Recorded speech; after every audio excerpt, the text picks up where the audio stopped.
Morning people wake up for peace and quiet. McDonald's breakfast people, we wake up for the sweet rush of getting that warm, delicious breakfast right before it ends. Beef up your morning ritual with a hearty steak, egg, and cheese bagel, or any of your favorite bagel sandwiches. Then kick it up a notch with any size iced coffee for just 99 cents. Price and participation may vary. Cannot be combined with any other offer. Ba-da-ba-ba-ba. This episode is brought to you by Capital One. Capital One's tech team isn't just talking about multi-agentic AI. They already deployed one. It's called Chat Concierge, and it's simplifying car shopping. Using self-reflection and layered reasoning with live API checks, it doesn't just help buyers find a car they love. It helps schedule a test drive, get pre-approved for financing, and estimate trade-in value. Advanced, intuitive, and deployed. That's how they stack. That's technology at Capital One. Monday Sidekick, the AI agent that knows you and your business, thinks ahead and takes action. Ask it anything. Seriously. Monday Sidekick, AI you'll love to use. Start a free trial today on monday.com. If you're a smoker or vapor ready to make a change, you really only need one good reason. But with Zyn nicotine pouches, you'll discover many good reasons. Zyn is America's #1 nicotine pouch brand. Plus, Zyn offers a robust rewards program. There are lots of options when it comes to nicotine satisfaction. But there's only one Zyn. Check out Zyn.com/find to find Zyn at a store near you. Warning, this product contains nicotine. Nicotine is an addictive chemical.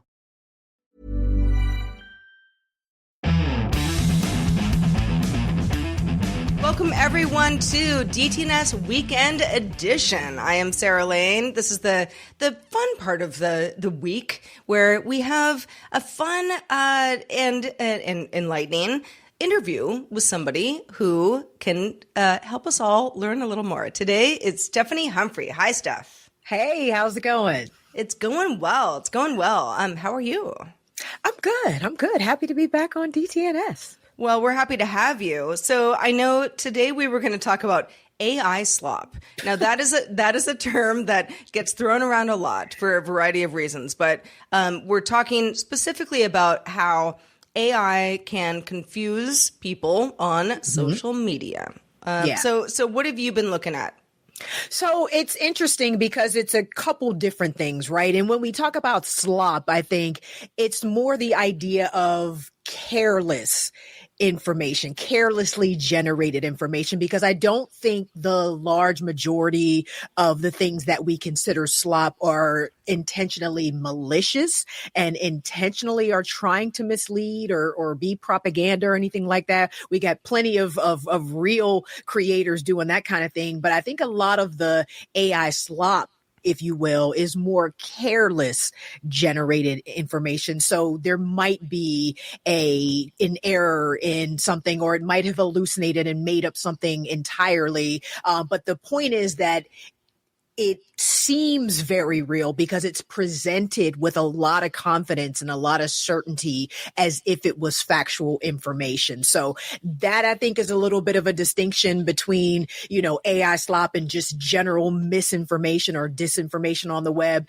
It's just careless. People just did it and they didn't think about whether or not it was right. They didn't care to check whether or not it was right. They just created it, generated it, and put it out there. Yeah, or how it affects somebody who sees that and goes, "Oh, that's real," right? Even if it isn't. Exactly. It kind of reminds me of the olden days of people saying like, "Oh, that's photoshopped." Back in my day. Yeah, we're all kind of used to the fact that something that seems real isn't always real. And some people just are going to take it, willy-nilly. And, those of us who are kind of like, well, hold on a second. Is this real? Let's do some journalistic approaches. Right. That has been going on for some time. I wonder how much the AI stuff, though, is hurting that journalistic approach. I think it very much so right now, at least anyway, because there was a recent study that came out. SEO company called Graphite did a study, and we are past the tipping point now where just over 50% of everything on the internet is AI generated. And a lot of it is the slop, but we're at 52%, I think that's all AI generated. And Pew Research did a study that said about a third of adult Americans can't distinguish between AI generated content and human generated content and real content. And I think that number is probably super low. So we're in a very precarious place with respect to how we consume content on the internet. So, thinking of X, formerly Twitter, as an example, I see all the time. It's like somebody will post something, and the next response is, "Grok, is this real? Grok, is this real?" Or you're part of the community who's supposed to add community notes, which I am a part of. So I'm into that in general. There's a lot of stuff where it's like, If it's supposed to be entertainment, you got the Sora watermark. I mean, guys, we know what this is, but so many people don't. It's all happening so fast. That's the thing. And, I think it's a younger audience as well. So you have that demographic that doesn't have the fully developed prefrontal cortex and all that good stuff. And you also have older adults as well who are flocking to the internet more than ever right now. I think about my mom who, is always bringing me something on her phone. And I'm like, that's not real. That's not real. It's okay. That's not real. You know what I mean? You're just reassuring her that, the stuff that she's seeing is AI generated. So we are really in a very sort of tenuous place as it relates to content online and news, especially because you don't have a lot of news outlets or quasi news outlets disclosing that a lot of their stuff is AI generated. And the video stuff is still, I'm not going to say easy to tell whether it's real or fake, because some of it is not very easy, but there are some signs. But you think about the AI slop text online. You have whole blog posts and whole articles that are written as if they are presented from some legitimate journalistic outlet, but are completely AI generated and are rife with errors and hallucinations and stuff that's just made up. So, we gotta we're battling on a couple different fronts as it relates to the slop. Yeah, I mean, I guess when it comes to video, it's like, well, maybe the solution is always have that watermark. Right. Watermark never goes away. And even that's tough too, because there are now watermark removers out there. People are cropping the video so that the watermark is not visible. So they're already kind of finding ways to get around that as well. That's our best line of defense. But as you just said earlier, even with the watermark, some people aren't even going to pay attention. I remember Sora does a decent job of making the watermark fairly prominent, but there are other tools that make it very hard to detect. It's almost transparent. It's at the bottom corner. It's tiny. So, a lot of people a lot of the companies, the platforms aren't doing their due diligence as it relates to the watermark. But, to your point, when we get to the print side, who knows what's real or what's fake? They're snatching screenshots of random people or they're making AI generated little avatars to make a fake name up for a journalist. And so, on the print side, I think it's even more important to be a little bit more discerning about what's real and what's not. It's funny. I use ChatGPT. I use a variety of LLMs, for reasons, but I use ChatGPT sometimes to format something for a Substack post. Right. It was started in Google Sheets, format this for a Substack post. And the other day, for the first time, it said to me, because I was like, format this, and here's all the text. And it was like, do you want to make it seem like it was you talking, or it was, I forget what the prompt was specifically, but I was like, whoa. Yeah, I was like, whoa. It can do that now? Right. Yeah, I was like, well, I mean, I wrote all this, so, I mean, I feel pretty confident in that. But it was like, it was taking it a step further, which is maybe sometimes that would be great. Maybe it would sound better than me at some time. But does it need to, though? Well, and also your words. These are your thoughts, expressed on the page. Do we need to make it sound better? Better than what? is the right. Yeah, it's like better than me. Right. You know, I'm like, I mean, you could always be better than that, but you know, it was something where I was like, huh. I mean, I guess I could say yes to this, but then I'm presenting this to the world as myself. And it's asking you, do you want it to take your voice away? Right. That's basically what it's asking you. And how do you answer that when that's what everybody's doing these days? You know, it's like, no, I don't want you to take my voice away. I want this presented the way it came out of me. And that's the risk we take with all of this, Slop, because, you know, they talk about recursion and the fact that these LLMs are going to continue to be trained on Slop. If 52% of the internet is AI generated and that's the stuff we're going to be feeding back into the models, you know, what is the output going to look like a year from now, 5 years from now, 10 years from now? And do we want our voices to be extinguished, basically? As a small business owner, you don't have the luxury of clocking out early. Your business is on your mind 24/7. So when you're hiring, you need a partner that works just as hard as you do. That hiring partner is LinkedIn Jobs. When you clock out, LinkedIn clocks in. LinkedIn makes it easy to post your job for free, share it with your network, and get qualified candidates that you can manage, all in one place. With LinkedIn's new tools, you can write great job descriptions and quickly get your post in front of the right people using deep candidate insights. You can either post your job for free or pay to promote it. Promoted jobs get 3 times more qualified applicants. At the end of the day, what matters most is the quality of your candidates. 72% of small businesses using LinkedIn say it helps them find high-quality hires. And you can boost your reach by adding a hashtag hiring frame to your profile picture to get twice as many qualified candidates. Find out why more than 2.5 million small businesses use LinkedIn for hiring. Post your job for free at linkedin.com/DTNS. That's linkedin.com/DTNS. Terms and conditions apply. Imagine the merging of trusted intelligence into a unified experience. Imagine collaboration amongst teams and across continents. Imagine an empowered ecosystem designed to deliver actionable insights that inspire growth and sustainability. That's the power of the Connect Industrial Intelligence Platform to help you see further, innovate faster, accomplish more. That's the Connect Effect.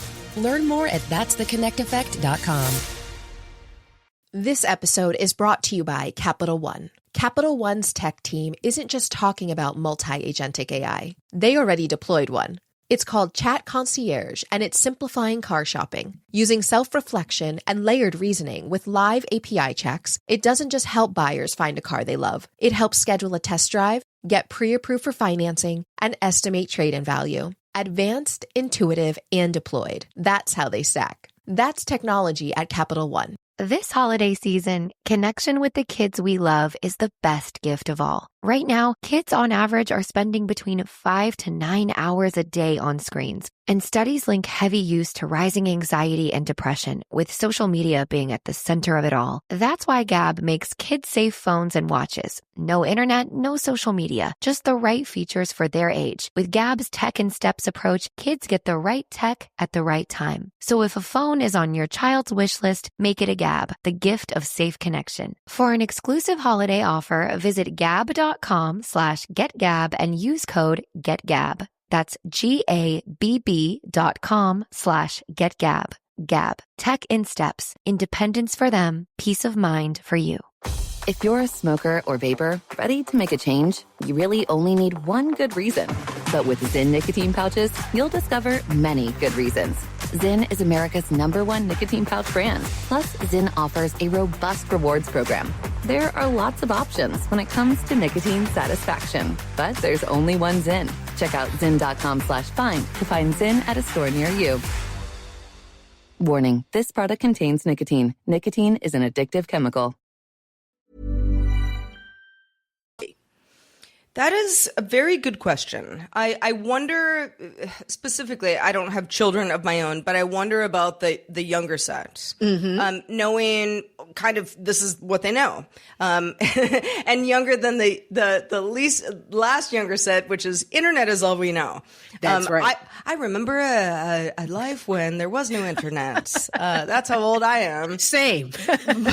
But you know, the youngest set knowing that, these are tools, you use them in school. I know all schools are different, classrooms are different, but, that's something that feels like you really gotta get a handle on that. You do. Or else the kids aren't going to learn anything. They just know how to get around learning. Now, I say that with a caveat of, when I was in like trigonometry and I had a calculator, it's like, could I do everything without the calculator? Of course not.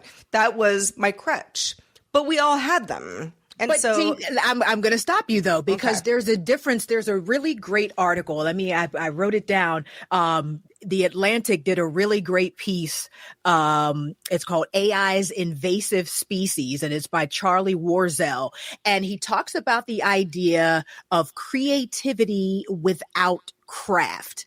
There's a difference. You can be as creative as you want with these AI tools, and you can write a prompt that would output something that no one's ever seen before and is beautiful, but you have no idea how that happened and how that was done. Now, to your point about the trig, like, yes, you need the calculator to do some of the things, but you knew the formulas you were supposed to use. You knew the sort of methodology of getting through the problem to get to the answer. You had studied the craft, and that's where we get in trouble, I think. And that's where we're going to get in trouble with AI. We got a lot of creativity, but no craft. And it really, as humanity, honestly, I think we need both.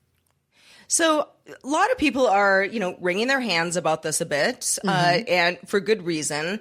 Where do you stand on what do we do going forward? These tools aren't going away. They're here to stay. It's true. So what do we do to not kind of lose sense of ourselves? Well, we're going to have to get very creative. I think educators and parents are going to have to get very creative in the way that they teach. A lot of stuff is going to have to go back to the old school. Like, you may have to, I think we're going to see a lot of oral sort of education and exposition. Like, the kids are going to have to stand up and defend whatever it is that they're purporting. If you wrote this paper on the Civil War, you're gonna have to get up and defend it, and you're gonna need to know something in order to get up and defend it. So we're gonna have to get creative about how we infuse critical thinking back into the process. I don't have an answer for that right now myself, but we're going to have to figure out how we infuse critical thinking back into the process, or else, we might be cooked a little bit. Well, on the flip side, if we want to end this on a high note, I know you play around with a lot of these models. You're very well versed. What is working for you? How do you think AI is helping you, if at all? It totally is. I mean, I use it to kind of refine my ideas. When we talk about idea generation, you're refining ideas. It is super useful for those repetitive tasks that you do quite a bit. You can set up an agent to, send emails, or, that productivity piece, I think, is what I'm most excited about with AI, because it's going to offload some stuff that I don't need to actually be expending brain power or time on. So I don't mind, all of those automations and the different things that it can do on that end. But on the creative side, on the ideation side, I tend to want to err on the side of human, if you will.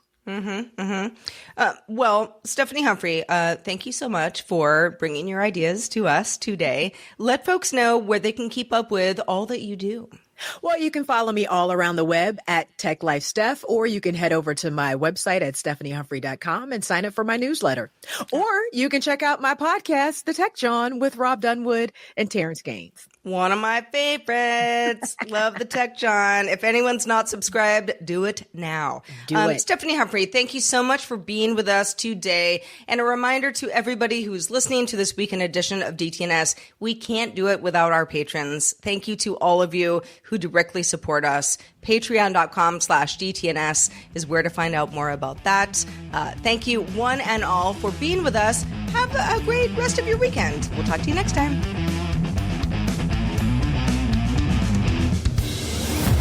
This show is part of the Frog Pants Network.